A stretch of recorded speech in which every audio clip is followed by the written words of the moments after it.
only thing we have to fear is fear itself. Ask not what your country can do for you. Mr. Gorbachev, tear down this wall.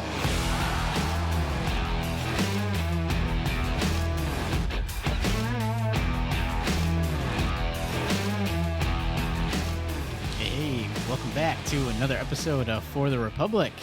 We are your hosts, Nico and Brittany Fideli. Still pregnant? Still pregnant. I'm a little bitter about it. She's a little bitter. Why don't you, without going into too much detail, a little update? Well, today's the due date, Yep, today's the due date. and she's not here, so update completed. Yeah. I'm a little upset about it. Didn't get a lot of sleep last night. Didn't get a lot of sleep last night. It was daylight savings time, Yeah. and then my body decided to pretend it was in labor for 2 hours, and then it just stopped. Yeah, so hopefully you don't miss the episode. 'Cause it's Puncturing. an hour later. Right? They would miss it if they went to normal time. Spring forward, we lost an hour, so it's Yeah. an hour earlier. Oh, okay. So they'll be waiting a while. Yeah, I'm that tired that I can't do the math. yeah. And you slept more than me. Yeah, I did. Well, So yeah, so that's what's happening. the night is still young, though. It could happen. It could. Hopefully it does. You ready? Am I ready? I'm ready to not be pregnant anymore. Yeah. I feel like that happens a lot. Like, when women get asked, "Are you ready?" And they're like, "I'm ready not to be pregnant." Yeah, it's because the end is particularly painful. Like, you just get to the place where everything that you do hurts. Yeah. Like, if you bend over, it hurts excruciatingly. Getting out of bed hurts. Sitting down hurts. Standing up hurts. Yeah. Standing for long periods of time hurts. Yeah. Yeah, it's just everything hurts. So like you just no longer have any comfort, and then like rolling over hurts. So it's like, yeah, it's Yeah. just pretty much Wow, like this episode is doom and gloom. painful. Yeah, Doom and gloom. it's just a lot of pain. Yeah. So at this point, so it's just like now I'm ready to go. Yeah. I don't know if I'm ready for parenting, but I'm ready for Yeah, you'll do the fine. end of You'll do pregnancy. fine. You'll do fine. You have me to back you up. So We'll wing it. yeah. Well, time to turn it around. Thanks for liking, commenting, subscribing in today's episode. Make sure you click the bell icon if you haven't already, so you'll be notified when we drop a new episode, which is every Sunday night at 7 p.m. here on YouTube. Mhm. And if you're listening to the podcast, it's probably, hopefully, on time because I'm slacking on that. I think I'm like 3 weeks behind on uploading those, so we got to get on that. I mean, really terrible manager. I don't know how many 5 stars we'll get. It'd be like 3 weeks late. This is not in the news cycle anymore. 0 stars. 0 stars. Oh, man. So, yeah, well, if you enjoy at the time we upload, then make sure you leave us a 5-star review. Yeah. Yeah. So, we got stuff going on in the news cycle. Well, did you have something else that you wanted to update? Yeah. Yeah. So, before we get into the nitty gritty of the episode, a while back in season 1, we had an episode titled, "I'm Fired Up About Being Fired." I believe that happened in October. Oh, yeah. I will never forget the month because it was my birthday. my birthday month. So, It was your birthday day. yeah, my birthday. I mean, not the episode, but the event. But the tragic event. But those who don't know, quick update, because we've got some new subscribers since then, so maybe they haven't seen it. I was let go from my job. I was fired because I did not comply with a COVID-19 vaccine mandate. Mm-hmm. So that was pretty tragic. Company-wide, they let go thousands of employees. Mm. People who had tenure, 30 years, 40 years in the biz, just let go, no exceptions. Tried to do the religious thing for a while, but that didn't stick. They didn't. I don't think you were ever going to I do wasn't going to do that. thing. No. But And some we people talk tried. about that in the episode, but some people tried to do that and they didn't let them get away with it. So Yeah, so what was kind of like the main theme? yeah, Like, of the main theme that we talked about in that episode, and it's still relevant, I think, to pretty much any situation. Doesn't matter. It doesn't matter if you can't relate to falling into this COVID vaccine mandate thing. But basically, the gist was we talked about how there's things in life that you can't control. There's twists and turns. There's ups and downs. Mhm. All those Christianese lingos. Yeah. Roller coaster. Life is a roller coaster ride. Mhm. Ride of life. I don't think that was from the Bible, though. That was a For Him song. I don't know Mm. if anybody out there knows For Him. There's a roller There's coaster. like 3 people, Yeah, it's but called- none of them are subscribers. So. The song is called The Ride and talks about life being a roller coaster ride of life. Yep. And beautiful. yeah, it's beautiful. It's poetic. But anyway, so we talked about how even though in those situations where we don't have control, especially when there's financial instability, God is still in control. Doesn't matter what life brings. It doesn't matter how much money you have. It doesn't matter how little money you have. God is still in control, and God has a plan for each and every one of us. And we told our viewers at the time that we did not know what our next chapter was. We did not know how God was going to provide, but we can sit here today and tell you that God provided every single time we needed it. Yep.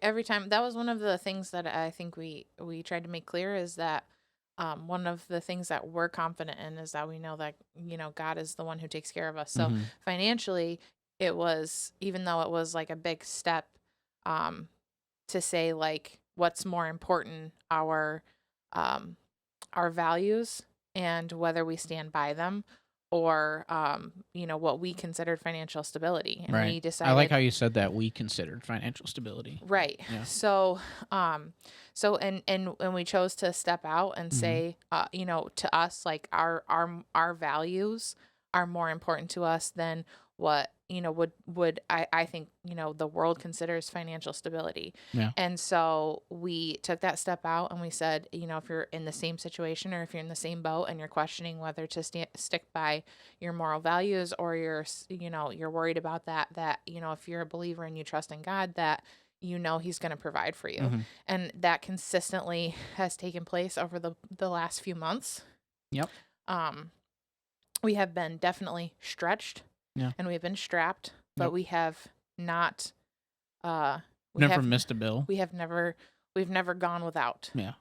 So so that's been great. Yep. And we had a great support system. Yep. We've been blessed with our showers, our virtual shower, and our in-person baby shower. We were blessed by so many people.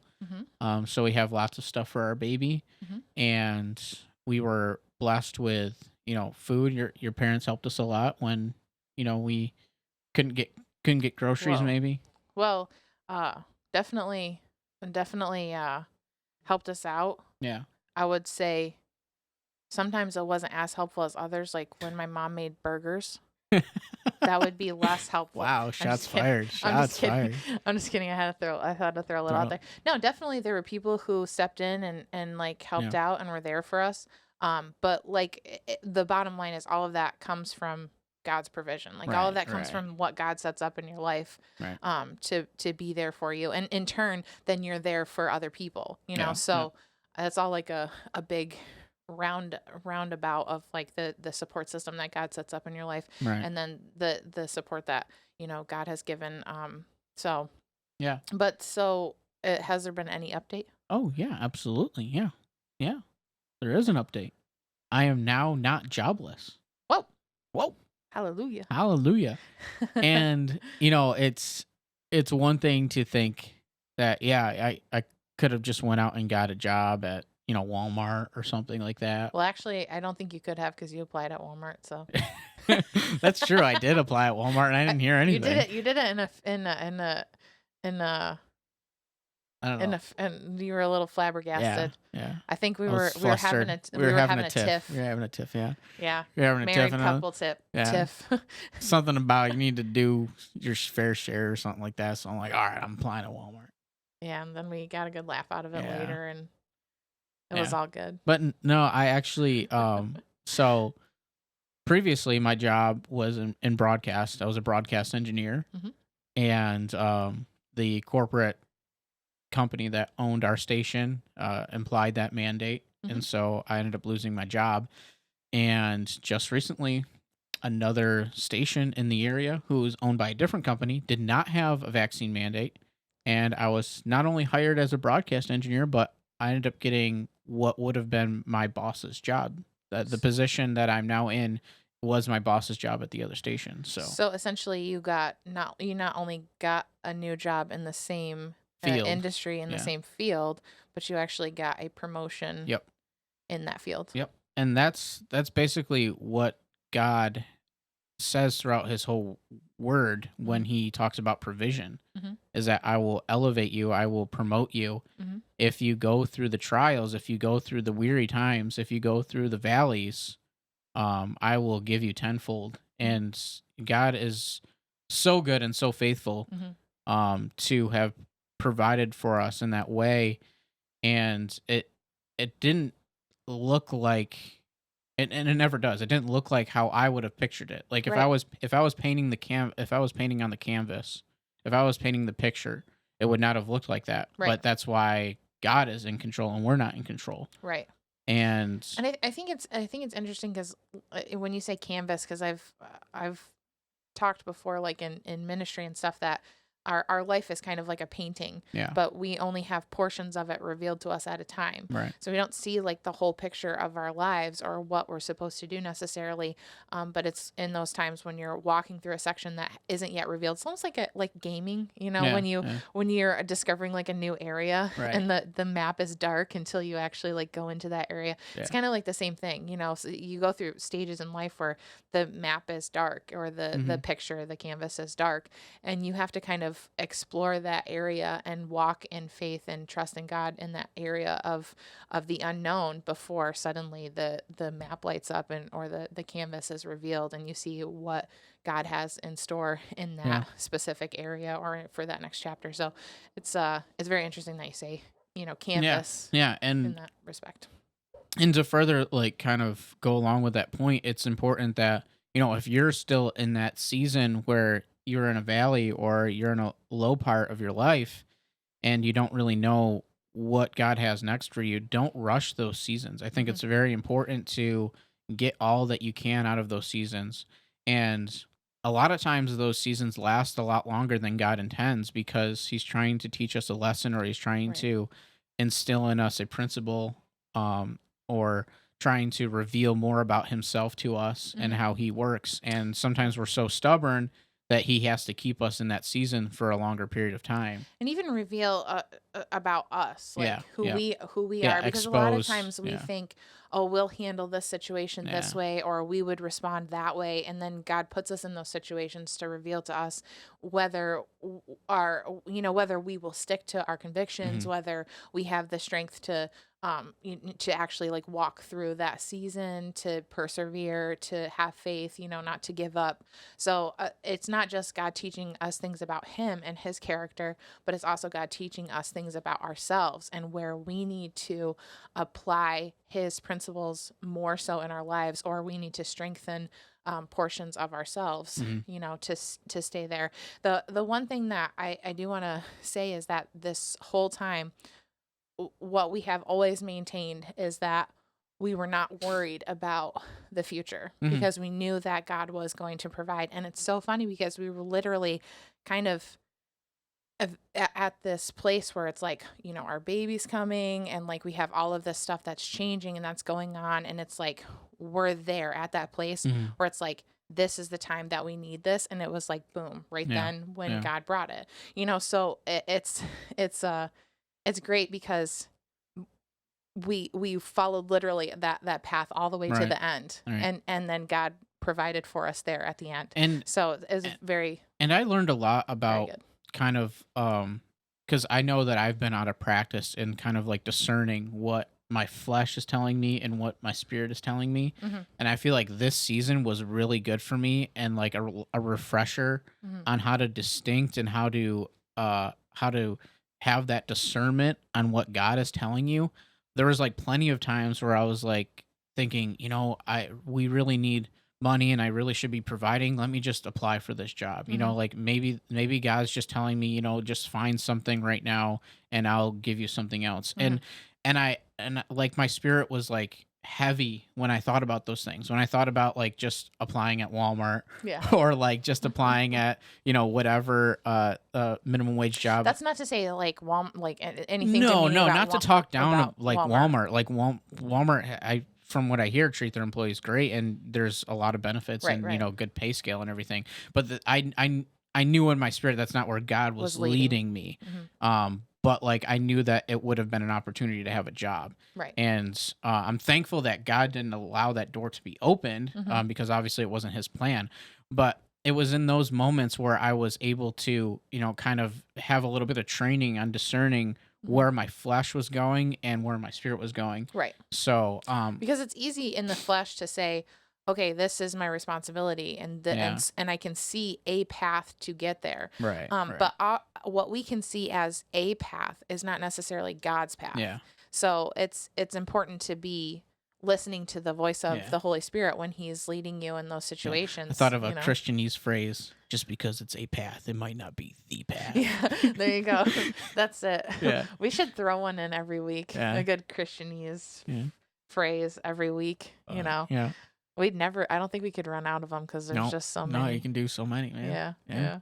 But yeah, so we're very thankful, and all credit goes to God, you know, because it was definitely an opportunity that was provided, and it really came out of nowhere. Yeah. It was not something that we saw coming. It was not something that we anticipated or we expected, even a little. It was just like out of nowhere. There was just an opportunity presented, and you went for it, and you got it. And God opened those doors. And even after you went for it, it was a while before you heard back. It was a long process. But still, the whole time we were like, okay, if this is God's will, then it'll happen. And it's kind of funny. You wrote on the calendar when you first applied for the job, you put a certain date on the calendar, and you said Nico's new job.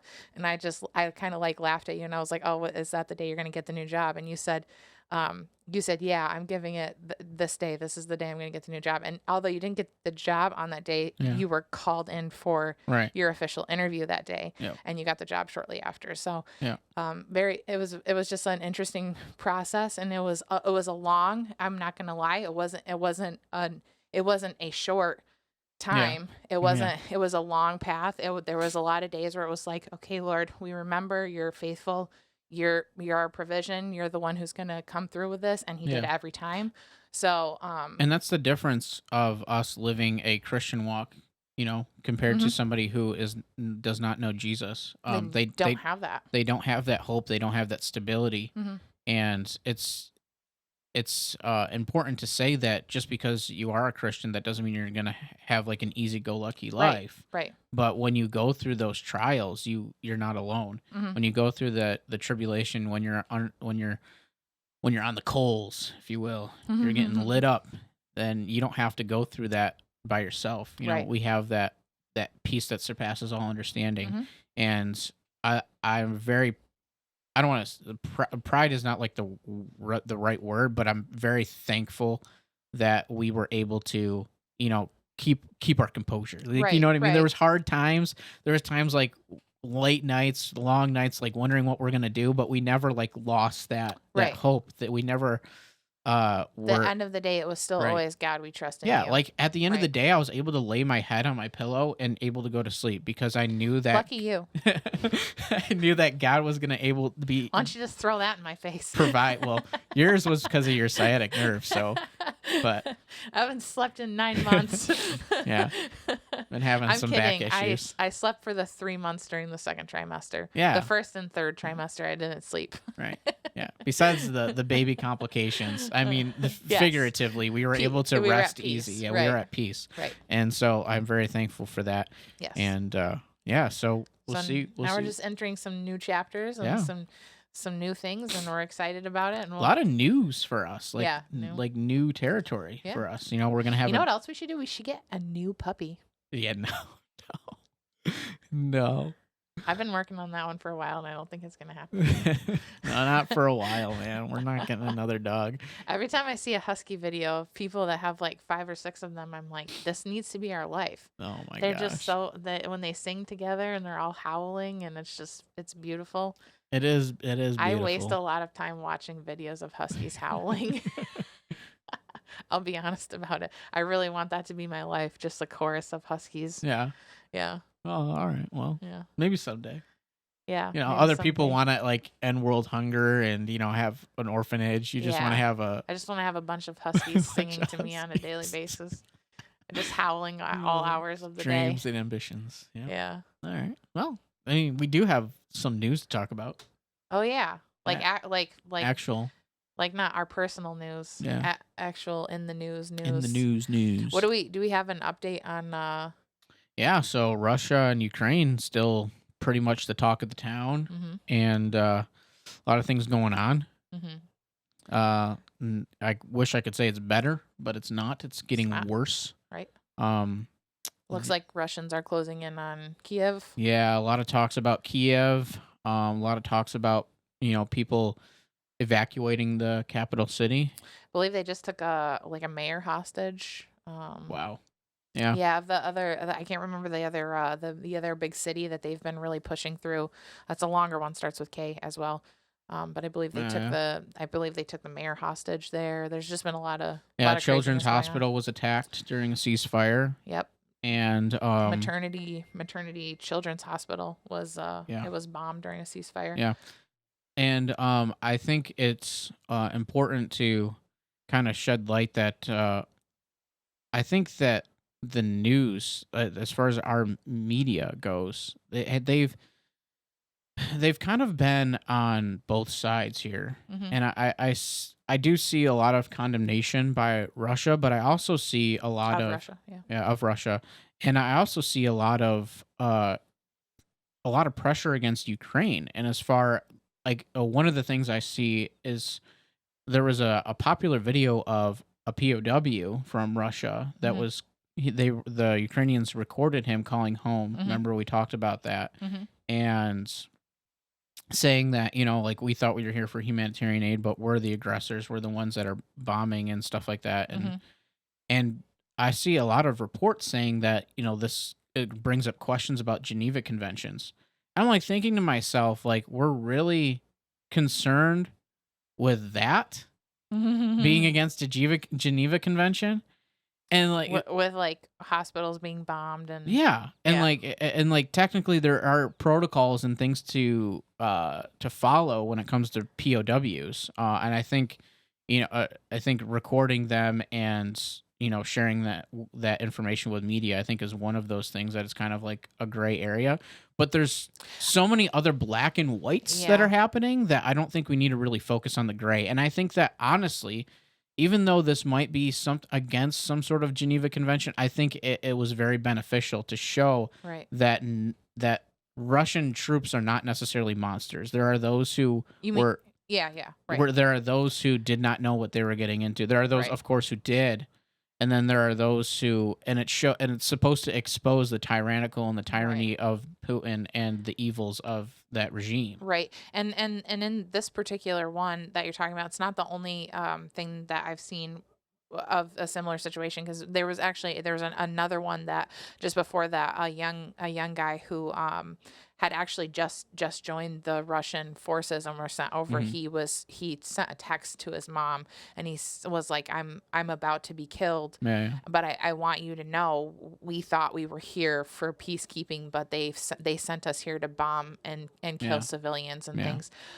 So I think it's I think even though like it may be maybe a sort of violation, the fact that Ukraine is trying to say like, look, not only are we treating these guys well once they're in our custody, but they admit that they didn't even realize what their government was doing. Right. You know, so the fact that Putin has been able to manipulate the government, the armed forces and things like that to the degree that he has, it just shows you how corrupt he is, and it shows Right. you how he will go to any lengths to get what he wants here. Yep. So And you know, we've seen multiple multiple times. There's video footage of journalists being shot at. And unfortunately, has been a U.S. casualty that happened today. Right. There was a New York Times journalist who was fired upon. Russian soldiers fired at him. I believe he was a and- former New York Well- Times journalist. Well, we have the still, and it's a little graphic, so be careful. Warning. But yeah, so his badge says New York Times Press, but I think he's like Okay. a former New York Times contributor, and he did like movies and stuff with them, and then yeah, so I think he was still technically there their employee. their employee, so We're there for them. yeah, we're there for them, but yeah, he was shot and killed by Russian troops, and it's just tragic that it came to this point. Right. You know what I mean? I've seen like a couple different stories this week too. Another guy who his family was fleeing during the ceasefire and were fired upon by Russian soldiers, and his wife, his two children, and then their neighbor who was fleeing with them were all killed. And that was during the ceasefire portion of last week.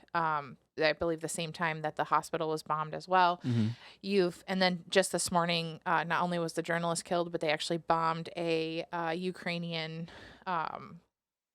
training camp, Yeah. and they killed 35, or at least so far 35 have been reported dead, 35 casualties, and that's on the border of Poland. It's about 10 miles from Poland. Yeah. So you're seeing a lot of continued casualties, a lot of continued deaths. You're seeing ramped up aggression from the Russian military, and they're closing in on Kiev, and I think Zelensky has been very firm that he is there for the long haul. Right. Like he's staying there. He's not going to flee. So And that's actually perfect to kind of what I want to talk about next, and I want to pose the question to you: why do you think that Russia is attacking civilians so much? Why do you think that it isn't like more of a traditional military war? It seems like civilians are being targeted.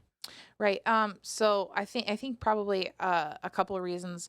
I think first off, the country did offer to arm civilians. So I think Putin will try to justify attacking civilians as in, oh, well, the civilians have been armed to fight. So I think that will probably be his justification. I think the reason he's doing it though is to crush morale, because so far the Russians have actually had a pretty terrible execution at taking over Ukraine. And that's exactly my point. I think that Putin didn't realize how much Ukraine was willing to fight back. Right. And I think he thought that they were just going to roll over and basically see the army of the Russians. But I think the Ukrainians have done an excellent job of defense for the most part. And I think they're giving Russia a run for their money. Right. And I think that's why. So. And I think it's important to point out too that if Russia wins this, and most people predict that, most military experts predict that Russia will eventually overwhelm the Ukraine because they just don't have enough to fully fight off the Russian military. Right. They're outnumbered significantly in numbers, in military equipment, and in weapons and ammunition, and literally in every. I was actually looking at a graph the other day of like the difference between how the Ukrainian army is armed versus the Russian military, and it's astronomically overwhelming how much more the Russian military has at their disposal. So it's widely predicted that Ukraine will eventually be taken over by Russia. I think what comes next is going to be interesting because I don't think the Ukrainian people are going to submit to Russian rule. And so it's going to be interesting to see how this plays out in the long run. Because I think that they've proven at this point that they are not just going to roll over and submit to Russia. So how much does Russia win when they take over Ukraine? How many civilians are they going to have to jail and kill and put out basically in order to rule the country, in order to actually own the country and actually and I think one of the strategies Putin wanted to have the cleanest and the most easiest way would have been to cut off the snake at the head, right? He was going after Zelensky in the beginning. Right. And I think that Putin wants, at the very least, to establish a government that will be sympathetic to Russia. So we'll see. That could be one of the potential outcomes is that Ukraine still exists, but it has a new government. You know what? I've heard some rhetoric this week, and I was a little upset about it. It actually came from the Republican side. It's Crawthorn, I believe, is the representative. He mentioned about yes, what Russia's doing is wrong, but the Ukraine government is extremely corrupt. And it's like, what does the Ukraine government being corrupt have anything to do with their right to be an individual country? Yeah. Their right to be a free country. So I was a little upset about that. That's kind of like similar to what we talked about last week with the left using Ukraine as an extension of the United States. Right. Like corruption by your standards, you can't apply that to Ukraine. Right. And regardless of how corrupt they are, they still have the right to exist as an Sovereign independent nation, country. They are their own.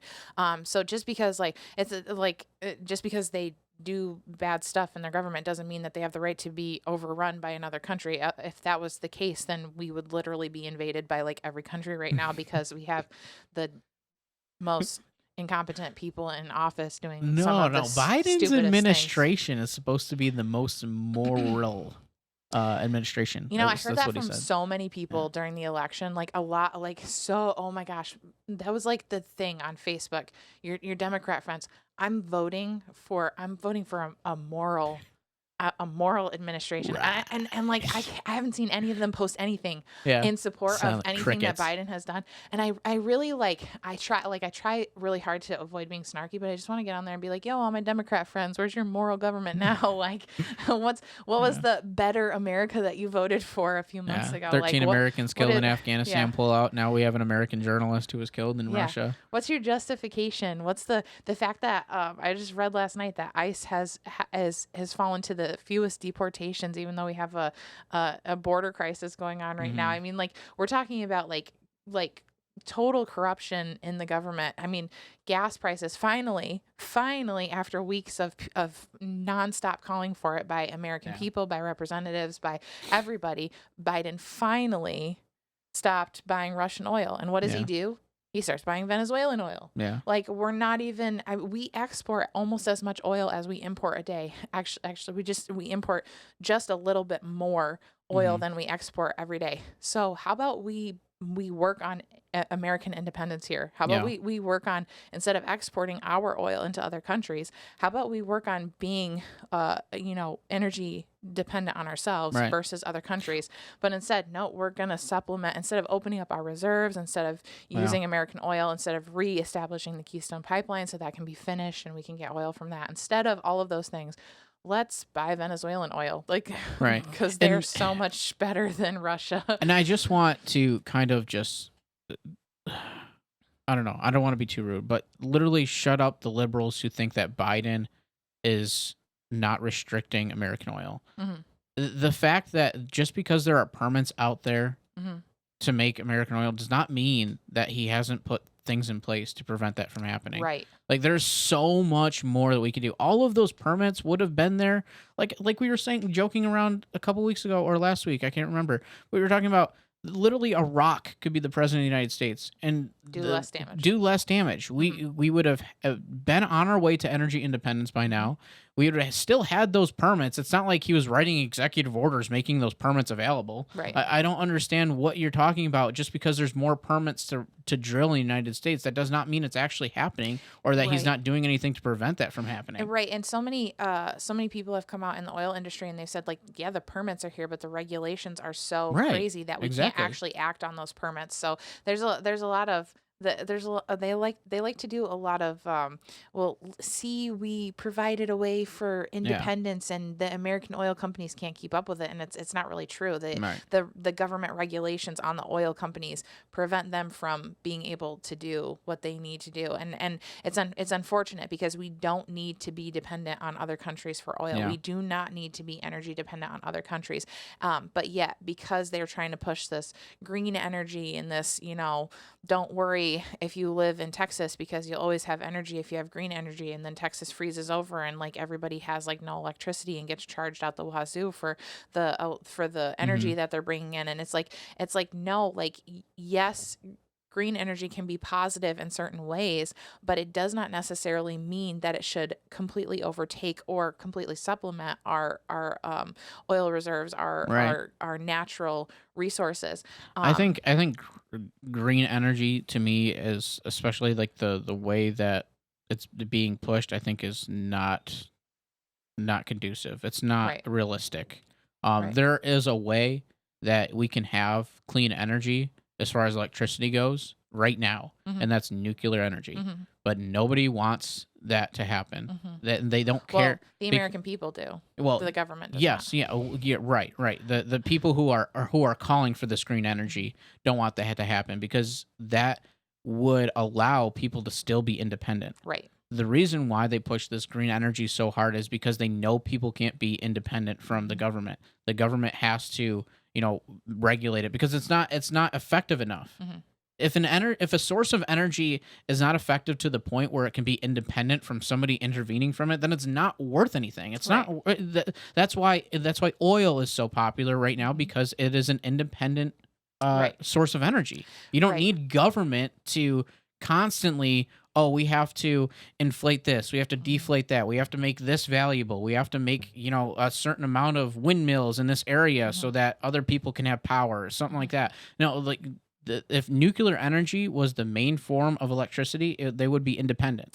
Right. And it's funny because the government they're trying to push this green energy, but they don't talk about all of the negatives of green energy. For instance, like where we live, it is cloudy, like 363 days of the year. I would say 79% of the year is That's cloudy. I don't even pretty know. That might be low. I mean, that's pretty low. It is like it is like cloudy here all the time. We have very few genuinely sunny days. Yeah. So people who install solar panels, like it's happening all over our state. There's just like solar panel, like they're renting up these fields and they're just filling them with solar panel after solar panel. And I'm just like, why are you filling? You have to literally put so many solar panels out there because we have so little sunshine here. Like I can't even imagine like how many solar panels they have to put out there to compensate for the energy that is needed, because we just don't have a lot of sunny days. Yeah. And they did a big thing with windmills a few years ago, where they installed like just tons of windmills, like pretty close to where we live, within like 20 minutes of us. And they put up all those windmills, and they're just killing like flocks and flocks of birds. They're breaking down the when the windmills break, like the actual materials, because they don't really have anything to do with them. They just kind of like bury them in the ground. Right. Yeah. There's no way to decompose it. Windmill. So like it just goes in a landfill. So it's completely the opposite of what it's trying to do. Right. So it's like, they twist this like, oh, if you put up windmills and you put up these solar panels and you do all of these things, like you're gonna have cleaner energy. It's gonna be better. It's gonna be better for the environment. It's gonna be cheaper. It's and the same deal with electric cars. It's the opposite that's happening. Electric cars are the same exact way. Where yes, once they're built, they have zero emissions, but there's no regulation in how the batteries are made. Right. The batteries are terrible. The process for how the batteries are made are terrible for the environment. Right. It's the same deal, and so like the end of the. And the electric vehicles are also the same way, where there's a lot of regulation. And you actually brought this up the other day about how expensive electricity So is. I was like reading this article, it was yesterday, I believe, and they were talking about you actually need to look into how much your electricity costs to find out whether an electric vehicle is actually cheaper than gas, because even though gas right now is astronomically high, it is like, so I mean, that's why we bought you a bicycle, so you could bike no, I'm just kidding. He's not going to bike to work, but man, my glutes would be off the charts though. Yeah, you'd never have to worry about skipping leg day. Yeah, nice 20-mile ride to and from work every day. So but the point being that if your energy costs are a certain percent, Mhm. then you are actually spending more money by charging an electric vehicle than you would be by filling your tank with gas. Right. So you really have to pay attention to that and pay attention to your energy costs. And actually, energy costs where we are at are really, really high right now. Yep. Not just the actual cost of energy, but the cost of delivery Yeah. for that energy source. And guess what? So- That has nothing to do with the oil crisis because we get our Right. power from Niagara Falls. Right, and it's been steadily going up over the last few months, but it has recently increased a large percentage. Most of that comes from the actual delivery of the energy versus what the actual energy costs itself. So we don't use a ton of energy here. Most of our household energy bill actually comes from the delivery service of the energy. So you really have to pay attention to that kind of stuff, like how much your energy costs, how much your gas costs, and be able to relate whether it's cheaper to actually buy an electric vehicle. Right. Yeah. Which I would have never have thought of. Did you see Stephen Colbert? Speaking of electric vehicles, No. he said it's something to the effect on his show the other night that he wouldn't mind paying $15 for a gallon of gas because he wouldn't mind sacrificing and spending $15 for a gallon of gas because he has an electric vehicle. And so like his solution, everybody was like, go buy a $62,000 Tesla so that way you can buy Right. you don't have to buy $15 a gallon gas. Yeah. Right. It was very elitist. And I was like, geez, hopefully that was a comedy bit. It wasn't. Well, He was being serious. He's gotten a lot of flack for it. well, Biden might be in trouble because Peter Ducey kind of exposed that Biden, I don't think, owns an electric vehicle. Oh my gosh, that was hilarious. So does the president own an electric vehicle? And completely ignoring the Yeah. question. Yeah. Yeah, that's And funny. she just kept, the president doesn't drive much. And he's like, well, we have videos of him showing off in his Corvettes and revving his engines and stuff. So does he own an electric vehicle? I think we can all agree that the president doesn't drive very much. The sitting president doesn't drive himself very much. So Well, next question. So does he own an electric vehicle or not? Yeah. I think Peter Ducey, like, he's just like become more witty over time, like taking Yes. advantage of Jen Psaki's incompetence. He's I think like the Ryan Reynolds of journalists. Yeah. Like he'll get very very snappy with them. Yeah. I love it. It's great. It's great. I think he should have asked, well, is his driver driving an electric vehicle? Yeah. Like, Does the limousine he gets driven around and have the giant limousine? I don't know if you've ever seen the doors of the president's Yeah. limousine. Oh my gosh, they're like literally this thick. Like they're like over 12 inches thick because of all the bulletproofing, the armor and stuff that they have. I think it could take it like an RPG, stuff like that. It's pretty cool. But I don't think there's a battery in the world that could drive it. Yeah, no, it's probably not an electric vehicle. Yeah. Speaking of Peter Ducey, did you see him grilling Psaki this week on inflation? So she's Oh yeah, she inflation's mentioned- supposed to be temporary. Yeah, How long is temporary? She mentioned Yeah. once again that inflation is temporary. So he says, you mentioned once again that inflation is temporary. How long is temporary for you for this administration? And she does this little, her little like spiel about we use these measurements and the government does this and blah, blah, blah. And that's how we determine how long we think that inflation's going to last.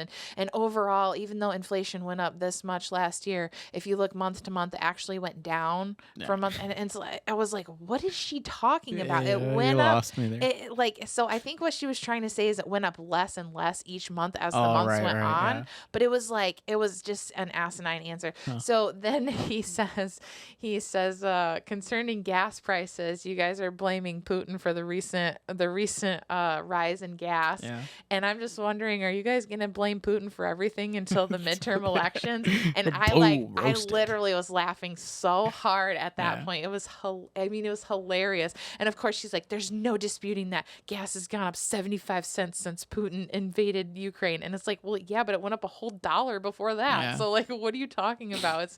It's yes, it does have something to do with the recent increase in gas, as in like the last month. Right. But right. what about the whole year before that, Right. when it was increasing an entire dollar without Putin invading Ukraine? So it was such a funny conversation. I just absolutely loved it. I just love watching Peter Ducey ask Saki questions, because it's like it's always just a heyday. Yeah, But that was particularly like funny. usually I would feel kind of bad for being the press secretary because it's kind of a tough job. But Jen Psaki it's like easy layups for him. Like she just sets herself up.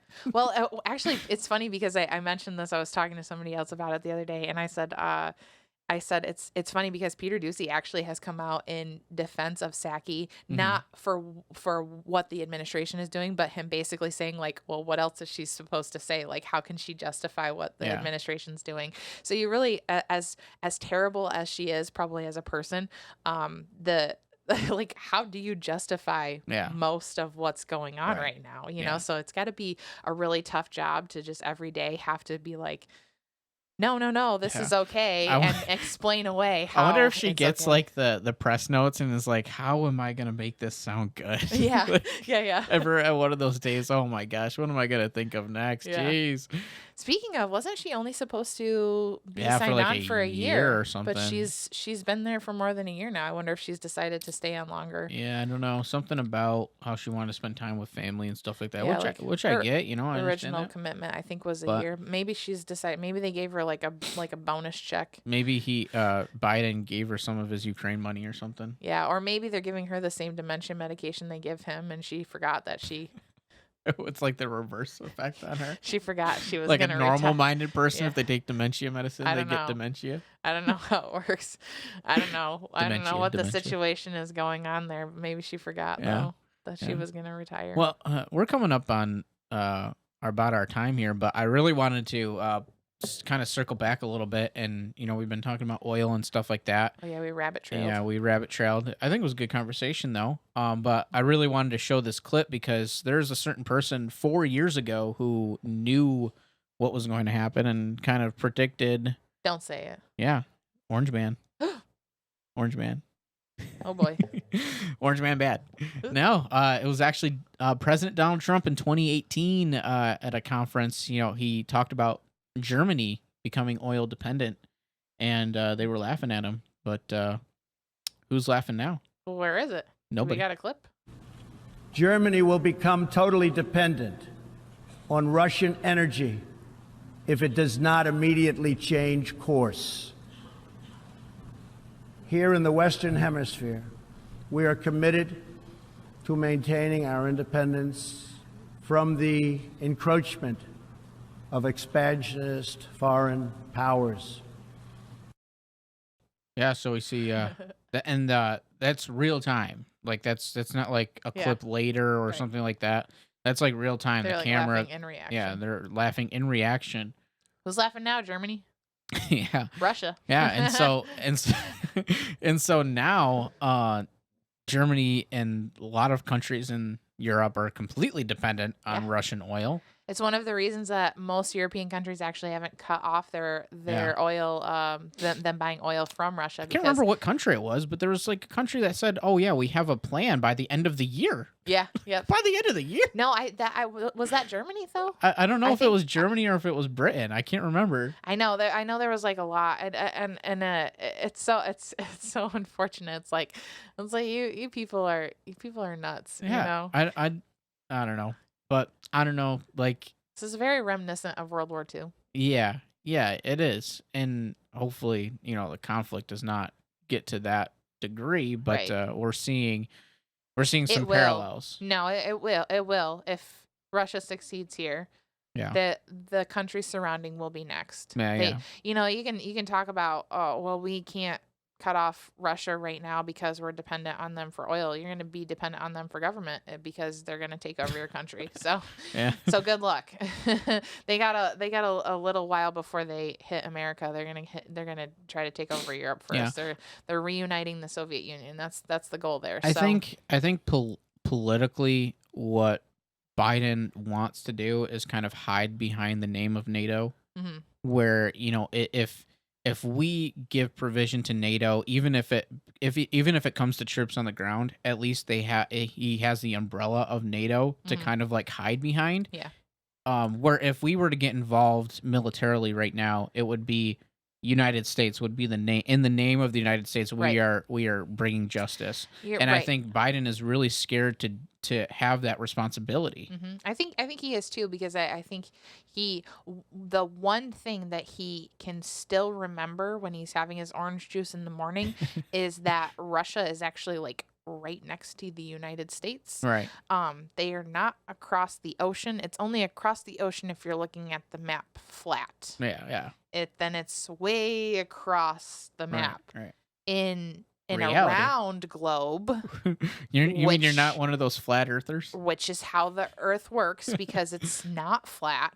The maps are flat, the globes are not. If you look at the globe, Russia and like Alaska are like here. Oh yeah. So- Well, I knew that because so- Sarah Palin said that she can see Russia from her backyard. Yeah, I don't think she really can though, as good as her eyesight is with those glasses. She also didn't know what Paul Revere did, so I'm not real not a real But fan anyways, of taking her word for it. But yeah, so Russia's like right there. So that's I think one of the reasons that, Biden is skeptical of doing anything is because he's worried about nuclear fallout from Right. Russia being so close to the United States. How unfortunate for the U.S. government to be living in fear of Russia. right. So, Which we honestly have no business of doing. I think that, the reason why we have the military that we have is to invoke that justice when it comes to, tyrannical governments and when it comes to people being oppressed and things like Right. that. well, it's hard to invoke that military when you've spent your career cutting it back as Yeah. often as possible. So I think Yeah. that's where that comes from. When you consistently see Democrat president after Democrat president cutting funding to the U.S. military, that's something that you see over and over and over again. Yeah. Consistently for Yeah. the last several Yeah. decades. It's not like it's not just a Biden thing. That's Yeah. that's a Ye- Democrat. It's such a cop out to say that you're scared of nuclear fallout because, or like, we obviously didn't actually say that, but we Right. know that's kind of what Right. the when the cookie crumbles, that's kind of what it is. Mm-hmm. But it's such a cop out because let's not forget coming up on 40 years, that President Reagan fought a Soviet Union that had nuclear weapons. There was an arms race. I mean, a Cold War. Good old President Reagan. And he actually went there and said, tear down the wall. Like, he was not afraid of nuclear fallout. Wouldn't it be awesome if we could have like cloned him? Yeah. Yeah, and he could just be our president now. We you could just like on Futurama? Futurama, where they have like all the presidents' heads in the jars, and we could just have Ronald Reagan's Yeah. presidential head just governing. Yeah. Yeah, Yeah. Better than Nixon. That's for sure. he was Nixon legit. was president of the world in Futurama. I used to think. Oh yeah. Yeah. Yeah. I used to think that there were a few presidents who were pretty bad, and they used to have like some that I was like, oh, they were probably the worst. Like I think, I used to probably say like Carter was probably the worst president. Yeah. I really don't think I can say anybody is worse than Joe Biden at this point. Yeah. I mean, it's tough. I can't think of. It's definitely the Carter administration on crack. Yeah, because it's gone so fast. Yeah. We're talking about like comparing like a whole 4 years of a previous president, a Yeah. previous bad president. Yeah. He's done what and Carter he's, did in like- 4 years in like less than 2. Yeah, it's gone so. I mean, like less than 2, like less than a year and a half. Yeah, We're like what are we, like a year and 3 months in? Yeah. It's like speed. Somebody just gave him speed, and they were like everything the guys did before you that sucked. Do that, but faster. And he was like, challenge accepted. Yeah. And that's probably what they put like when he like on the back of his cereal, when he pours his cereal every morning on the back of his cereal. It's like they just put like all the bad ideas that all the other presidents had. They're like, this is your agenda for the day. Do this, Yeah. but worse and faster. I think there's something to that that his agenda is probably on the back of his cereal box. Yeah. That might be effective. Like, if you actually had an effective strategy for the president, I think maybe he would be able to implement it by reading the back of the cereal box. Yeah. Maybe. I don't know. I don't want to give him too much credit. He probably doesn't pour his own cereal though. Yeah, probably doesn't. Probably never sees the box. Yeah, Yeah. it's true. He has no idea how to find all of the spoons on the back of the Captain Crunch box. Yeah. No idea. We're just bantering. We're gonna get out of here. Yeah, we're gonna get out. We're gonna stop screwing around here and let you guys have the rest of your Sunday night. All right, you guys enjoy. We'll see you next week.